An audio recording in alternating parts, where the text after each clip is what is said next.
For those of you non-Melburnians, The Point is one of Melbourne's most exposed venues.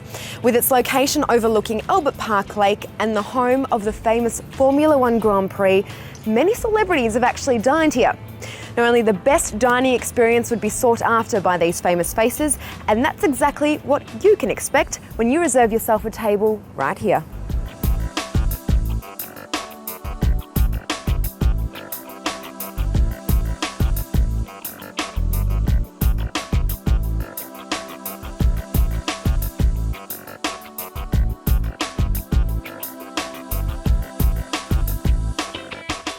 Now we're upstairs in the cellar with Paul Bryant, the Point sommelier. Now, Paul, what a great place this is. What kind of functions are you running in here? We do anything from degustations up to 10 courses. We also allow people to bring their own wines sometime if we like them. If you like them? Yeah. Great. Okay. Scott will actually match food to their wines which they bring. So, sure. Yeah. Excellent. Now, I've noticed you've picked 3 wines here. Now, these your favourites from Australia and around the world? Yeah, well, there's actually 2 are from France, and they're probably regarded as some of the best wines in the world. So it's more of a trophy to have these wines. Mm-hmm. We've got Domaine della Romani Conti, which is the Romani Conti. That's on our list for about 14,000, I think. Wow. Then we've got the same vineyard, Domaine della Romani Conti, and this is a Montrachet Chardonnay, and this is Pinot. And then this is a Spanish wine. The grape variety is Mencia. It's a different grape variety. It hits your mouth in a different way, so it's a bit of fun. And that's only $60, so. It's time to have a chat with executive chef Scott Pickett, who secured his first job with his mentor Philippe Mouchel at restaurant Paul Bocuse and started his love of French cuisine. Scott travelled to Europe to feed his passion for classical French cooking, spending 3 years at the internationally renowned restaurant, The Square in Mayfair, London. Thanks for joining us on City Life, Scott. No problem. Now, can you please explain what inspirations you draw upon when you're creating different dishes season after season? Okay, well, basically, Colette, we sort of work out what's in season at the moment, and so obviously it's autumn right now. We've sort of moved away from our light to summer dishes, and just before we get into our really heavy winter dishes, I really like this time of year.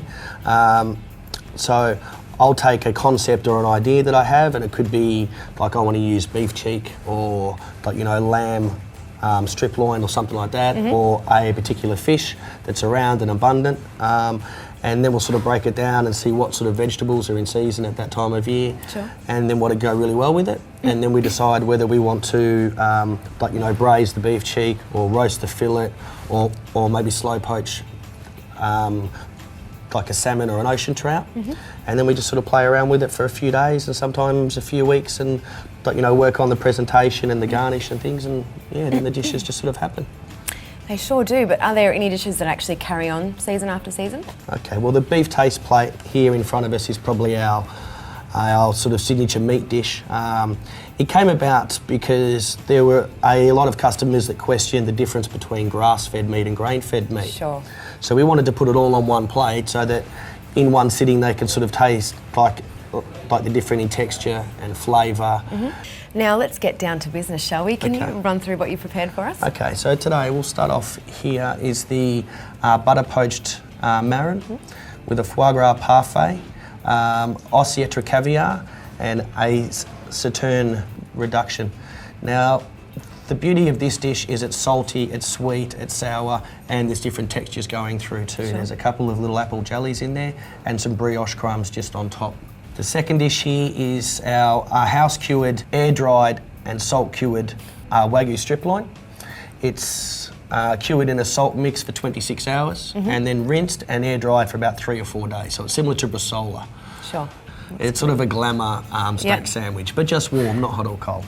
Down the end, this is sort of really getting into a early winter, like sort of late autumn dish. That's the braised Wagyu beef cheek.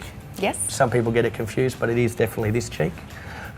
With a celeriac puree, 24-hour slow poached quince that's in red wine and port and vanilla, cinnamon, lots of aromats, and a little pomme souffle that's like a little fried potato pillow. No, I've never seen that before. It's quite a difficult technique, but it's really cute and nice.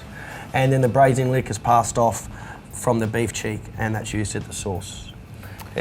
And dessert. And dessert to finish with. This is a take on a Black Forest Gâteau, so chocolate and cherries really, with some sponge, a cherry mousse, some chocolate mousse, little tempered chocolate, a vanilla chantilly, and some maraschino cherries.